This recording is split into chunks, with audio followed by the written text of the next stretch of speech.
17 महीने के बाद मनीष सिसोदिया तिहाड़ जेल से जमानत पर बाहर आ गए। मनीष सिसोदिया को रिसीव करने संजय सिंह और आतिशी तिहाड़ पहुंचे। जेल से बाहर आते ही मनीष सिसोदिया ने संविधान की बात की, तानाशाही की बात की। तिहाड़ से निकलकर मनीष सिसोदिया सीधे केजरीवाल के घर गए। अरविंद केजरीवाल की पत्नी से सुनीता केजरीवाल से मुलाकात की। केजरीवाल अभी जेल में हैं, सिसोदिया बाहर आ गए हैं। ऐसे में दिल्ली को लीड अब कौन करेगा, ये सब जानना चाहते हैं।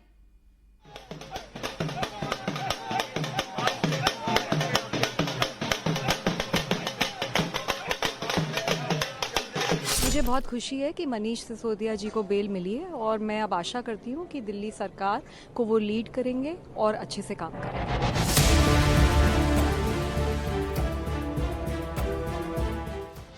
क्या मनीष सिसोदिया दिल्ली सरकार में नंबर 1 बनेंगे?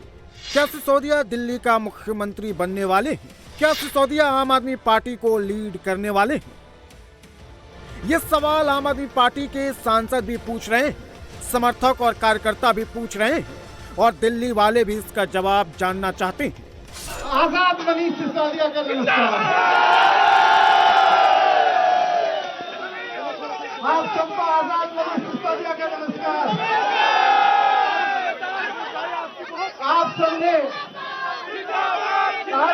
17 महीने मैंने कष्ट नहीं उठाया, आप सबने कष्ट उठाया। मनीष सिसोदिया के ऑफिस जाने पर सुप्रीम कोर्ट ने रोक नहीं लगाई है। दिल्ली सरकार के कामकाज से जुड़ने से रोका नहीं गया है।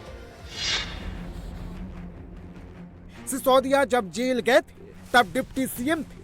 28 फरवरी 2023 को मंत्री पद से इस्तीफा दे दिया। अब कैबिनेट में शामिल होंगे, ये पक्का हो चुका है। मनीष जी इससे पहले उप मुख्यमंत्री थे, दिल्ली के शिक्षा मंत्री थे, तो आके वो अपना पदभार संभालेंगे? अब देखिए, मैं तो ये मानता हूँ कि उन्हीं का पद है, चाहे मनीष जी हों, चाहे अरविंद केजरीवाल हों, चाहे सत्येंद्र जैन। ये पद इनके लिए हमेशा से हैं। जिस दिन आएंगे उनको ये पद मिलेंगे। मनीष सिसोदिया को, जिनको एक झूठे केस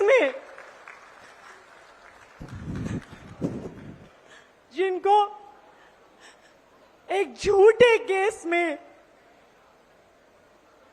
17 महीने तक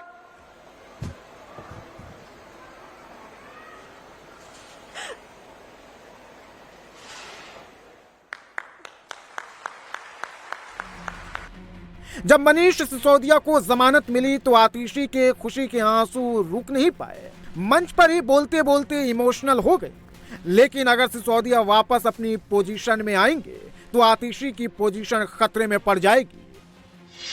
सिसोदिया की जगह आतिशी कैबिनेट में शामिल हुई थी। सिसोदिया के मंत्रालय आतिशी को दिए गए थे। सिसोदिया इन होंगे तो क्या आतिशी आउट हो जाएंगी? दिल्ली में मुख्यमंत्री को शामिल कर लें तो कुल 7 मंत्री हो सकते हैं और ऐसे में वैकेंसी सिर्फ एक मंत्री की है, जो कि राजकुमार आनंद के इस्तीफे के बाद हुई थी। और राजकुमार आनंद SC ST कोटे से मंत्री थे दिल्ली सरकार में। ऐसे में क्या दिल्ली सरकार SC ST को शामिल न करके पूर्व उप मुख्यमंत्री मनीष सिसोदिया को शामिल करेगी और क्या उनको फिर से उप मुख्यमंत्री बनाएगी, ये देखना होगा। लेकिन ये सब कुछ तब होगा जब अरविंद केजरीवाल खुद तिहाड़ जेल से बाहर आएंगे। इसके साथ साथ अगर किसी SC ST को मंत्री बनाया जाता है तो उसके बाद दिल्ली सरकार में जो मौजूदा मंत्री हैं उनमें से किसी एक को हटाना पड़ेगा। उसके बाद ही मनीष सिसोदिया को दिल्ली सरकार में जगह मिल सकती है। सुप्रीम कोर्ट से सिसोदिया को जमानत मिल चुकी है। जेल जाने से पहले सिसोदिया दिल्ली सरकार में नंबर 2 थे। केजरीवाल के डिप्टी थे। पार्टी के निर्माण से लेकर सरकार बनाने तक दोनों साथ रहे हैं। सरकार हो या पार्टी, अरविंद केजरीवाल के बाद अगर किसी की चलती भी थी तो वो मनीष सिसोदिया थे। पार्टी और सरकार में केजरीवाल के बाद अगर किसी का फैसला माना जाता था तो वो मनीष सिसोदिया का ही फैसला होता था। अब फैसला केजरीवाल को लेना है। मनीष सिसोदिया दिल्ली लीड करेंगे या जेल से ही केजरीवाल अपना कंट्रोल सरकार पर रखेंगे? मनीष सिसोदिया डिप्टी सीएम दोबारा बनेंगे या उनका प्रमोशन होगा, ये तय खुद अरविंद केजरीवाल करेंगे।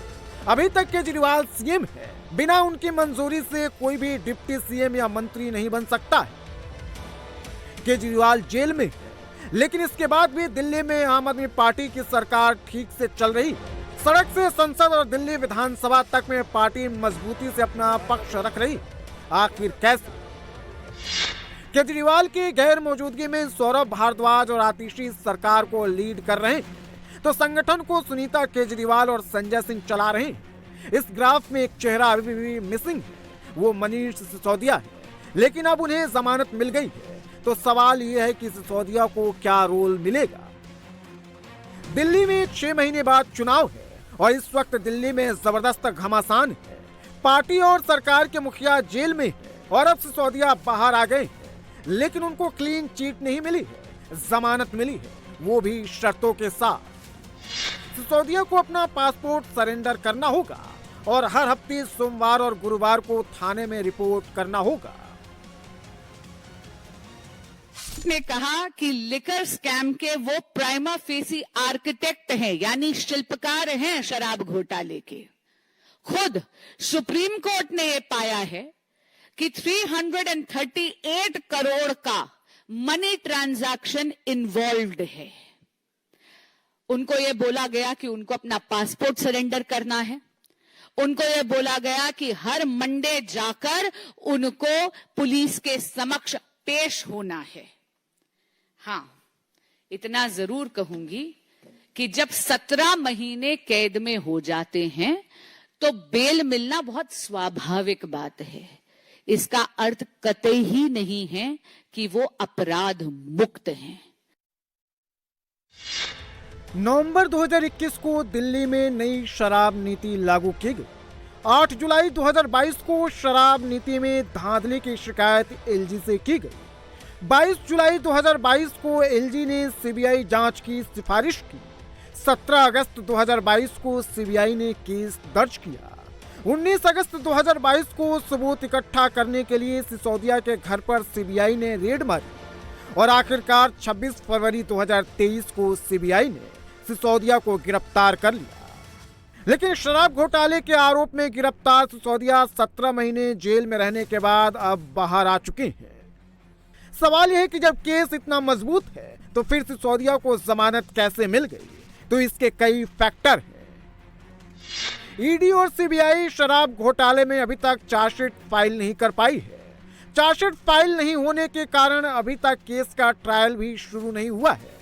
अक्टूबर 2023 में सुप्रीम कोर्ट ने 6 से 8 महीने में चार्जशीट दाखिल कर ट्रायल शुरू करने को कहा था और अगर चार्जशीट दाखिल नहीं हुआ तो फिर जमानत पर विचार करने की बात कही थी। लेकिन ईडी और सीबीआई उस डेडलाइन को पूरा नहीं कर पाई।